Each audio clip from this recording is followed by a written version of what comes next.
हे दोस्तों, आज मैं आपको बताऊंगा एक की रीजन क्यों कुछ ही लोग बहुत अमीर बन पाते हैं और क्यों ज्यादातर लोग गरीब या फिर मिडिल क्लास रह जाते हैं। रॉबर्ट नाम का एक लड़का था जिसके दो बाप थे। अब आप कुछ गलत मत समझिए, पहला उसका खुद का था पर दूसरा उसके दोस्त का बाप था जिसे वो अपना मुंह बोला बाप मानता था। पहले वाले ने पीएचडी की थी पर दूसरे ने कभी 8th भी पास नहीं की थी। दोनों बहुत ही स्मार्ट और हार्डवर्किंग थे पर दोनों की सोच बहुत ही अलग थी और दोनों रॉबर्ट को अलग अलग बातें सिखाते थे। पहला बाप बोलता था कि पैसा सारे फसाद की जड़ है, पर दूसरा बोलता था कि पैसा ना होना सारे फसाद की जड़ है। पहला रॉबर्ट को हमेशा महंगी चीजों के बारे में सोचने से मना करता था और कहता था कि वो हमारी हैसियत के बाहर है। दूसरा उसे कहता था कि वो सोचे और अलग अलग रास्ते ढूंढे जिससे वो सारी महंगी चीजें खरीद सके। ये करने से उसका दिमाग तेज होगा और नए आइडियाज भी मिलेंगे। पहला उसे कहता खूब मेहनत कर, अच्छे से पढ़ लिख ताकि तुझे बड़ी कंपनी में नौकरी लगे और तू बड़ा इंसान बन पाए।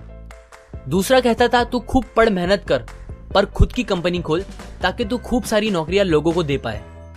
रॉबर्ट के पास एक एडवांटेज था, उसने अपने दोनों बापों को अपनी अलग अलग सोच के साथ बढ़ते और उनकी तरक्की देखी। उसने अपना दिमाग लगाया और अपने दूसरे बाप की बातें मानी और फॉलो की, जो कि बाद में मायामी फ्लोरिडा का सबसे अमीर इंसान बना और उसकी सिखाई बातों से उसने खुद करोड़ों कमाए, जबकि उसका पहला बाप जिंदगी भर गरीब रह गया। सबसे इंपॉर्टेंट बातों में से एक बात जो रॉबर्ट ने अपने अमीर बाप से सीखी वो थी फाइनेंशियल लिटरेसी, जिसका मतलब है एसेट्स और लायबिलिटीज के बीच का डिफरेंस जानना। अब आप गौर से सुनिए, ये नॉर्मल कॉमर्स में सिखाए गए मीनिंग से थोड़ा अलग है। रॉबर्ट ने काफी इजी शब्दों में उसका मीनिंग बताया है, जो कि कुछ ऐसा है। एसेट्स कोई भी वो चीज होती है जो आपको पैसे बना के दे या फिर आपके जेब में पैसे डाले, और लायबिलिटीज वो चीजें होती है जो आपके जेब से पैसे ले ले या आपके पैसे खत्म करे। अमीर लोग इसीलिए अमीर होते हैं बिकॉज वो अपने एसेट्स बनाते हैं, जबकि मिडिल क्लास लोग बस लायबिलिटीज पे खर्च करते हैं। मिसाल के तौर पर रमेश और सुरेश नाम के दो दोस्त थे। दोनों सेम पोजीशन और सेम सैलरी पे काम करते थे। जब भी उन्हें सैलरी मिलती, रमेश अपनी सैलरी से नए कपड़े, नए गैजेट्स, नया फोन, बाइक या कार ऐसी चीजें खरीदता था जो उसे अमीर जैसा फील कराती थी। पर वो ये नहीं समझता था कि ये सारी चीजें लायबिलिटीज है जो उसके पैसे उससे ले रही है, ना कि बस जब वो उन्हें खरीदता है तब, बल्कि आगे भी मेंटेनेंस वगैरह के लिए, जिसकी वैल्यू वक्त के साथ कम हो जाएगी और ना ही वो उससे आगे कुछ पैसों का प्रॉफिट देगी। बट सुरेश ऐसा नहीं था। वो ये सारी चीजें नहीं खरीदता था जब तक कि उसके लिए बहुत जरूरी ना हो वो चीज खरीदना।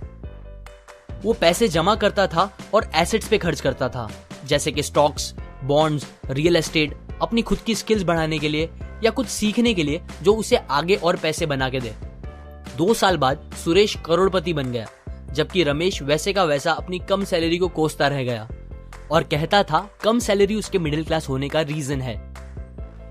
एक गरीब इंसान का कैश फ्लो कुछ इस तरह होता है, उसे पैसे मिलते हैं और फिर वो पैसे उसकी जरूरी खर्चों में खत्म हो जाते हैं। एक मिडिल क्लास का कैश फ्लो थोड़ा सा अलग होता है, उसे पैसे मिलते हैं, वो पैसे जरूरी खर्चों और लायबिलिटीज में खत्म कर देता है। इसीलिए मिडिल क्लास और गरीब में ज्यादा फर्क नहीं है। मोस्टली मिडिल क्लास लोगों को लगता है उनका घर उनका एसेट है, पर ऐसा नहीं है। आपका घर आपको पैसे बना के नहीं देता अनलेस आप उसको भाड़े पे दो, जबकि अमीर लोगों का कैश फ्लो ऐसा होता है। उन्हें पैसे मिलते हैं, वो उस पैसों से अपने एसेट्स बनाते हैं पहले और फिर उससे बने पैसों से खर्चा करते हैं। इसीलिए वो अमीर होते जाते हैं क्योंकि उनके इनकम के सोर्स बढ़ते जाते हैं। अगर आपको अमीर बनना है तो ये बात याद रखिए अच्छे से। इस बात से फर्क नहीं पड़ता कि आप कितना कमा रहे हैं, बल्कि आप उन पैसों को कैसे और कहां खर्च कर रहे हैं, ये इंपॉर्टेंट है। आपको कंज्यूमर की सोच से बाहर आकर इन्वेस्टर की सोच अपनानी पड़ेगी। लोग कंप्लेन करते हैं उनकी खराब कंडीशन का रीजन उनकी कम सैलरी है और सैलरी बढ़ेगी तो वो आराम से रहेंगे, पर प्रॉब्लम ये है कि इनकम बढ़ने के बाद लोगों के खर्चे ज्यादा बढ़ जाते हैं, क्योंकि ज्यादा पैसे ज्यादा अच्छी चीजें खरीदने पे मजबूर करता है, जैसे कि एक बेहतर फोन, कार, घर, जो कि सब फिर से बस लायबिलिटीज है जो आपको कभी अमीर बनने नहीं देगी। ये बातें मैंने रॉबर्ट कियोसाकी की book rich dad poor dad से पढ़ी है, जो वो पहली बुक थी जिसने मेरी सोच चेंज की और बेहतर बनाई। अगर आपको ये बातें अच्छी लगी तो लाइक करें, अपने व्यूज कमेंट करें और फाइनली सब्सक्राइब करें। मैं आपको ऐसी काम की बातें जो मैंने दुनिया के कुछ सबसे समझदार लोगों से सीखी है शेयर करूंगा, जो आपको सक्सेसफुल बनने में मदद करेगी। और आखिर में थैंक्स फॉर वॉचिंग।